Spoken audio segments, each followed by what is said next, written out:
হ্যাঁ বলছি।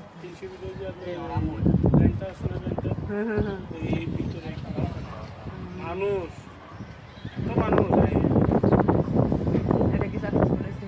হ্যাঁ ওইটা কোভিড কিনে এখন আপনি এটার মানে ইয়া কি? আমি বাইকার সর্দার আমার মেয়ে আচ্ছা না এটা বুঝলাম, মানে এই নাটকের মেইন পরিচালক লাগে না অন্যান্য এটা ছাড়া তো অন্যান্য নাটকও হয়, তাই না? আমার কাছে অন্যান্য মেয়ে আছে।